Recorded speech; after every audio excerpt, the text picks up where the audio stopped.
Now we take up the discussion, short duration discussion on the national education policy. Sri Sitaram Yechury to initiate. Thank you, sir.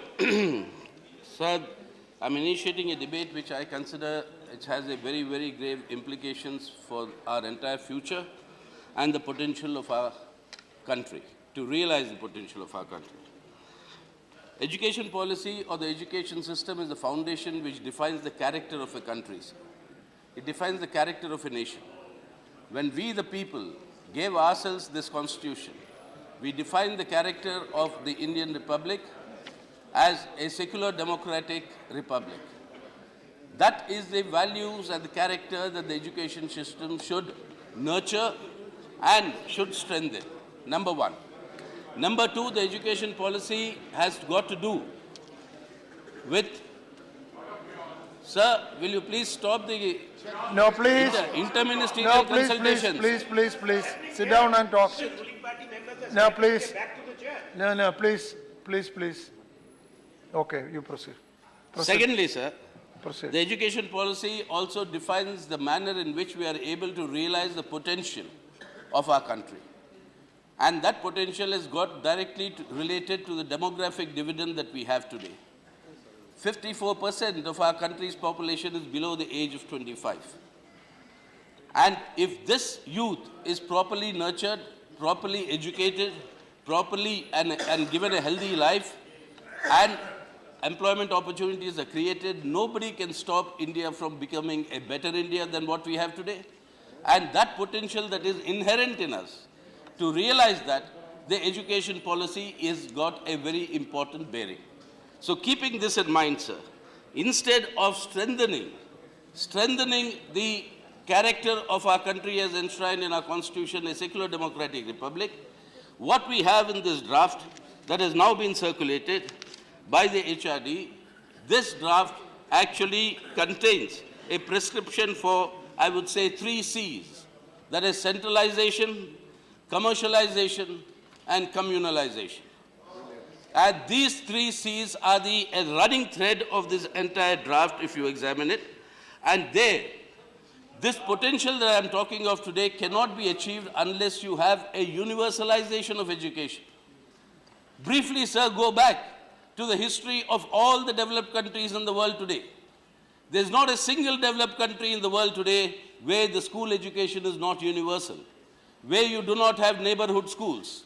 Our NRIs who go to the USA, they'll have to send their children to the neighborhood school by law.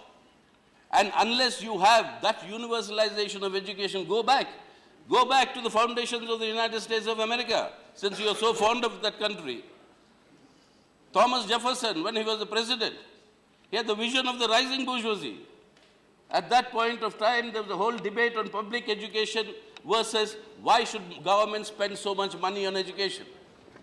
There was one Reverend Washington, not to be confused with the Washington of the president, a Reverend Washington who argued powerfully that instead of we will be spending more money in recruiting sergeants to control the law and order of the uneducated youth. Educating them was not merely to develop the country, but also a policy of social control and cohesion. Thus was born the public education system there. Look at England, look at France, look at all these countries, Japan. Unless you have a universalized education system, we cannot have a proper development, and the potential that our country has today cannot be achieved. That is why we had the RTE. I remember the minister then is here. We had long arguments there. Establish your neighborhood schools. We said a school in every habitation. That was the objective, to reach there. We also went through the schools that have only a single teacher. Some no teachers, some no buildings, some no blackboards. Now, how can we develop and achieve our potential, sir, realize our potential if this is the state? What happened to that RTE Act? How is it being implemented? Is there any review that has ever been done by the government? That we are, it is in a completely directionless situation that we are in today, and on top of that comes this education policy.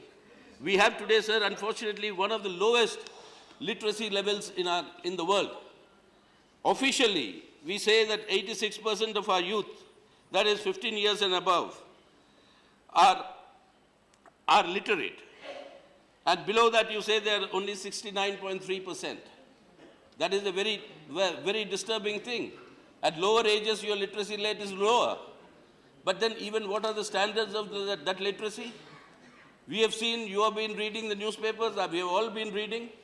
Class 8 students can't do a simple mathematical addition. What they know, we have had cases where people who have topped the school examinations, it has all been found out to be fraud.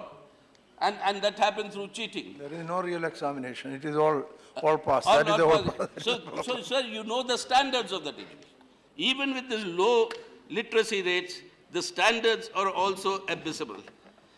We went through this, sir, after independence. Our distinguished honorable first chairman of this August House, Dr. Radhakrishnan, he headed a commission on higher education. We had the Kothari Commission, which went through the foundations of the entire school education and made recommendations which have not been implemented till date. You had the Mudaliyar Commission on technical education. Our objective was to create an economy of self-reliance, where our independent growth and development of Indian science and development and technology would take us to much greater heights. These were the first 3 commissions that came after independent India. I'm sorry to say till today, the most singular recommendation that all of them have made, that we cannot achieve even part of what we are recommending unless you spend 6% of your GDP on education. We have not done that till date.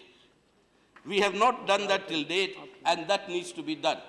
This education policy, unfortunately, much of that is not really reflected in this draft education policy that has been circulated. So in the Indian conditions, what is to be acquired in our education system? There is a triangle between which we have to build a balance between quality, between quantity and equity. Quality, quantity and equity.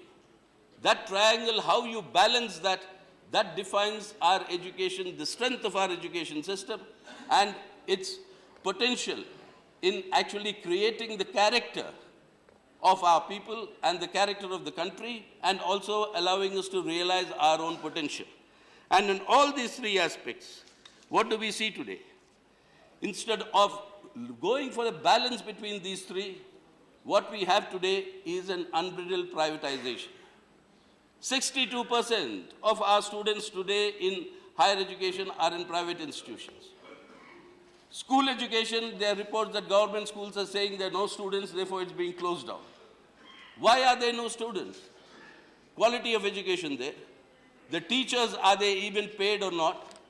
The commercial shops that are coming up in the name of education today is become all pervasive. And what are we training, sir? Are we training for knowledge? Or are we creating instruments that can be used in the productive process?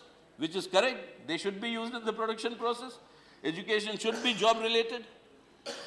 But is that all the meaning of education? That character building, that whole question of creating a level of enlightenment, all that seems to be lost in this draft. There's no mention about many of these aspects. And this, instead of creating a balance between quantity, quality and equity, what we have today, this draft itself admits, is greater disparities. There are regional disparities, there are social disparities, and one figure that the draft itself gives, that the GER, that is called the gross enrollment ratio, in higher education, was 8.4% in the state of Jharkhand and 53% in the Union Territory of Chandigarh. These are your regional imbalances. And what is your social imbalances? Of the people in higher education who went in there, 22.7% only are girls. Only 22.7%. You have, for the SCs and STs, a reservation policy. Much of that is not really being implemented as you reach higher levels of education. The percentage keeps falling. So you have, instead of equity, an inequity that is developing in our system today.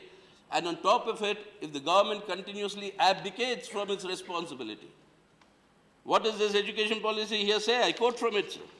It says, instead of setting up new institutions which require huge investments, priority of the government will be to expand the capacity of existing institutions. Expanding capacity is what requires funds as well.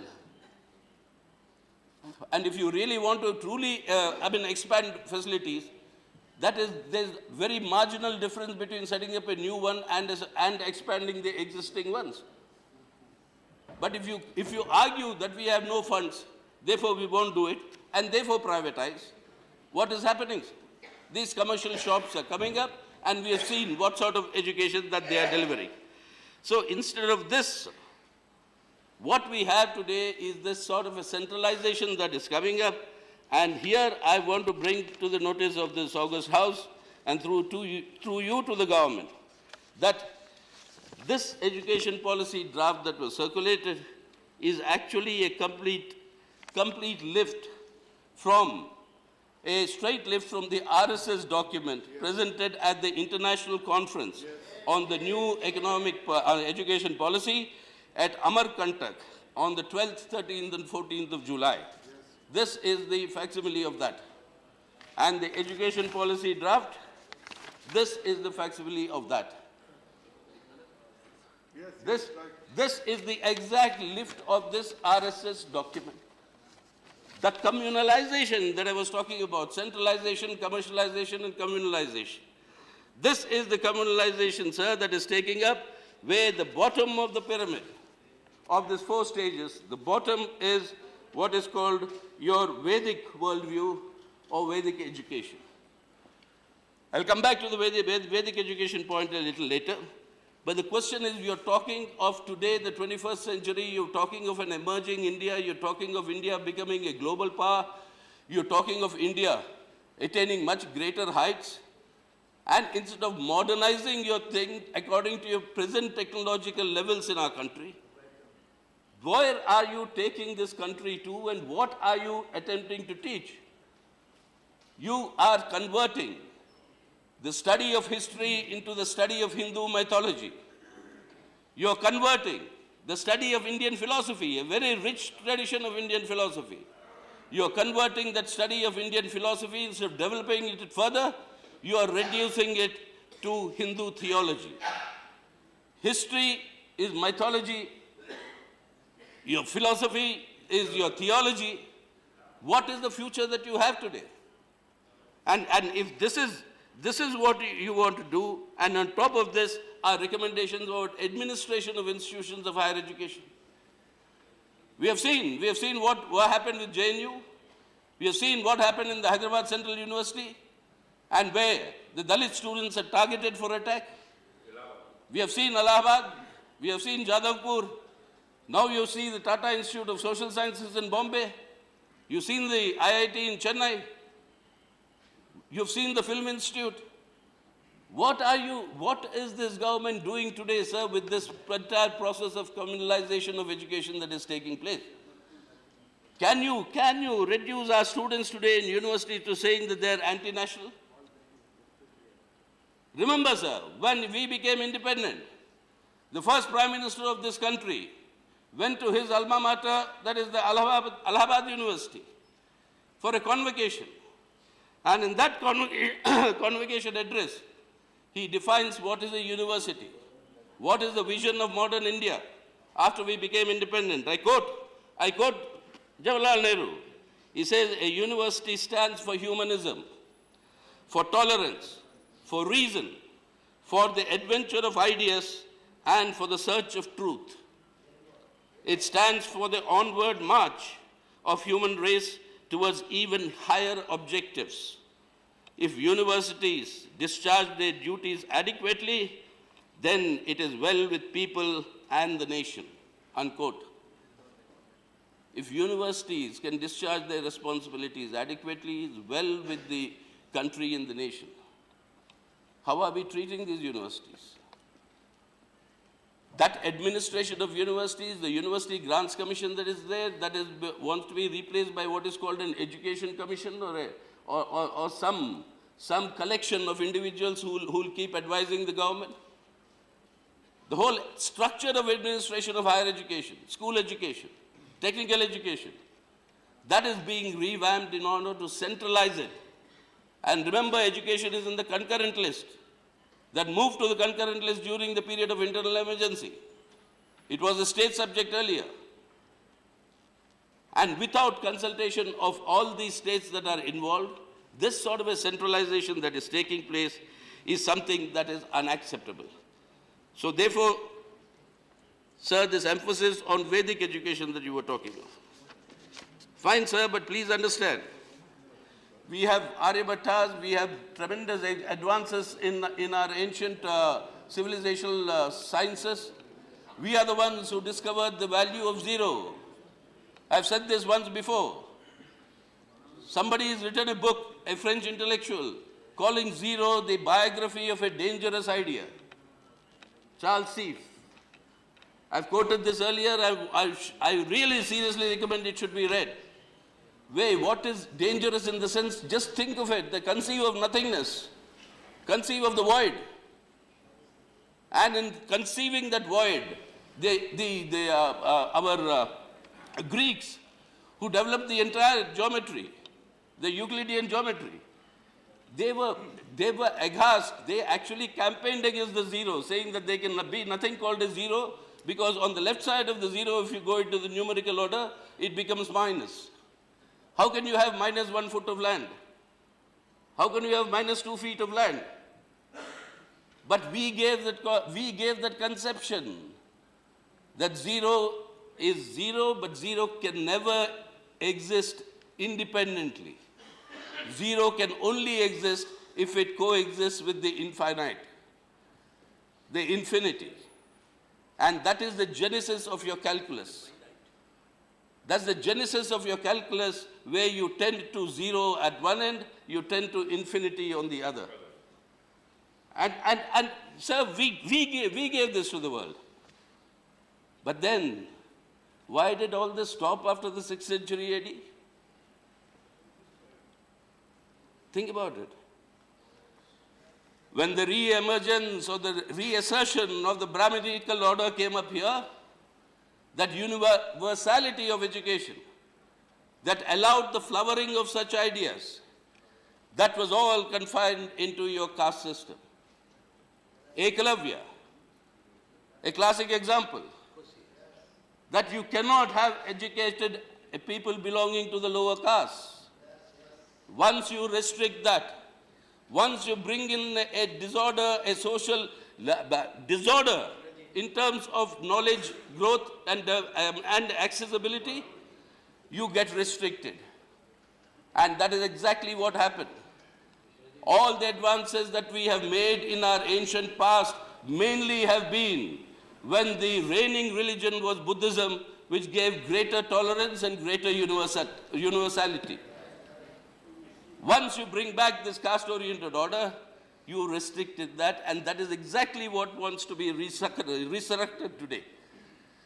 In the name of Vedic knowledge and Vedic mathematics, and in the process of this commercialization, privatization, etc., you are restricting the access of education.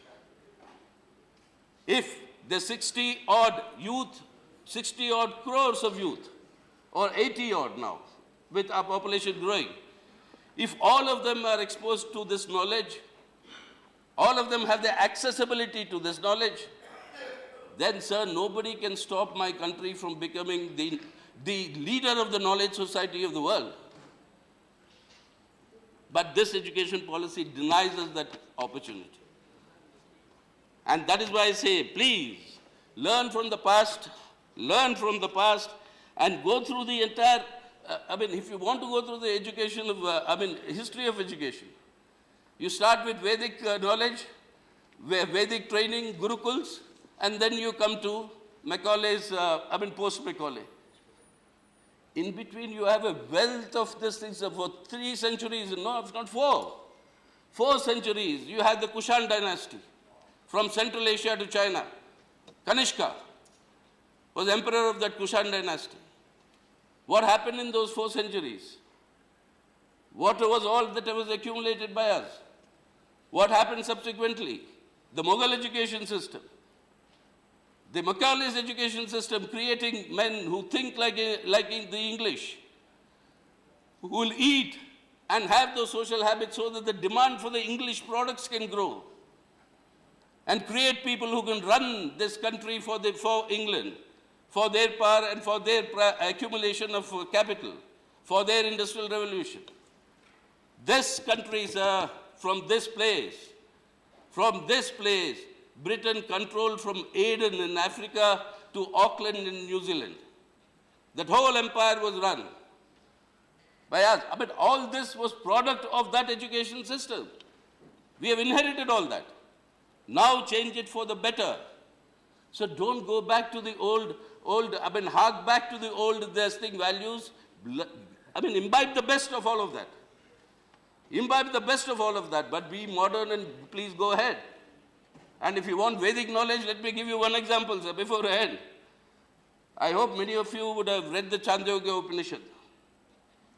If you have not read that, I recommend that you read the Chandogya Upanishad. In Chandogya Upanishad, there's a character called Alladi. Alladi, a Brahmin, he sends his son to a Gurukul. And the son comes back after 12 years of education and training. And after he returns, the father asks the son, "Son, what have you learned?" Then the son explains through shlokas, "I've learned about the equation between the Atman and the Brahman." And he said, "What is that equation? Between the micro and the macro, the Atman and the Brahman, between the zero and the infinity. What is that relationship?" The son goes on explaining through various shlokas. The father says, "I have not understood anything. If this is what you want to obfuscate this knowledge," so the son says, "Then how can I make you understand? Because you have not learned all this Sanskrit Vedas and all that." So the father says, "I'll tell you how to understand." Chandogya Upanishad gives these entire records. And the father tells the son, "You bring a bowl of water, you get me a crystal of salt, put that crystal of salt in the water, and let us go to bed." In the morning, he picks up that bowl of water and asks the son, "Where is the crystal of salt?" The son says, "The salt is dissolved naturally." So the father says, "Drink from this side of the cup." What is the taste? Salty. Drink from the other side, salty. Drink from this side, salty. Drink from the center, salty. So he says that is the relationship between the Atman and the Brahman. We are part of the indivisible, the unity of opposites. What dialectics teaches us, that this is an integral whole. And that knowledge to an illiterate father who did not go through the Gurukul is there, and you want to deny that knowledge and put everybody back into the Gurukul and come back with Vedic hymns which don't explain anything. Huh? so therefore, sir.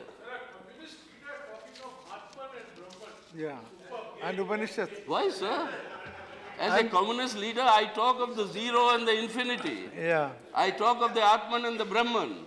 I talk of the unity of the opposites. I talk of dialectics of nature, which is the basis of communism, sir. Yeah. So this is integral to us. This is integral to us. And having you please understand that. Also having read Upanishads. Yeah. Yeah. No, sir. हम तो यार हम तो एक ही बात कह रहे हैं, सर. हमारा नाम लो, अगर हो सके गाली भी दो, हमें कोई इतराज नहीं, लेकिन जितने बार नाम लेके गाली दोगे पुण्य आपका ही होगा. नाम तो लेना ही होगा. तो सर मैं यही कह रहा हूँ कि इसके बारे में थोड़ा गंभीरता से सोचिए. Please, I am sorry. Please let us deal with this subject which is very central to the future of our country and our people. And please deal with it. Yes, sir. Please deal with it with the seriousness that is required. Do not toy around with this. Yes, foreign universities coming, what will be? Sir, please remember, all these things that we are doing today, ISRO, we congratulate with you passing the resolution and reading it out from there every day. We thump the desk. Are all genuine homemade products, sir. They are all homemade products. From our former President of India to Dr. Manmohan Singh to Mr. Chidambaram to Mr. Kapil Sibal to the leader of the house to me, we are all homemade people. Do not denounce us like that, saying that there's only a greatness that comes with your foreign thing. Yes, frontier technologies, cooperate with them. Yes, start your centers with these foreign universities if there are areas where we can advance. But do not open it. We fought, sir. I was part of the official Indian delegation to the UNESCO 60th anniversary, where the debate was on whether to treat education as a commodity, as a service that can be traded as a commodity. And the question of foreign universities came. The government of that day opposed it. Why? They opposed it because the courses that you cannot teach in your own country, you want to bring them here. They wanted to bring witchcraft. Harry Potter was very famous then. He still is, I suppose. But witchcraft and wizardry, etc., they wanted to bring it into our country. Why? So be careful in all these matters that are going on, and therefore stop this reckless privatization, centralization, commercialization, and communalization of education. And please do that for heaven's sake, otherwise we are bequeathing to our progeny not an India they deserve. We can rise to much greater heights. The education policy is the backbone that defines the character and the future potential of our country. So therefore keep that in mind. And therefore, before finalizing, I'm requesting through you to the Honorable Minister to please consider these points that I've raised. Thank you. Thank you, sir. Honorable Minister want to say something? Yeah, please. Only 1 minute. Yeah, please. Let me just explain, because this is very important debate. And this is not a draft policy approved by the cabinet or government. These are inputs collected through various consultation process and a report under TSR Subramanian Committee that is also for evolution of national education policy. So before going to cabinet, we have come to you. Thank you. Okay. That means your input will be put into this. Yeah. Sir, with your permission. Please. Sir, Minister has just referred to the committee, says these are the draft inputs and the TSR Subramaniam Committee report. From the best of my understanding, sir, with due respect, Mr. TSR Subramaniam is not an educationist. And if the minister will explain, does the committee have even one educationist in it? If it does not have, then what is In my answer, sir. You can say it in the answer. Now, Sri Kapil Sibal. He is referred to as education. Sri Kapil Sibal. Responded. I will only request him to treat what I've said here today also as an input. Yeah, that I already said. Treat that also. Yes, that will be input, including your Upanishad quote.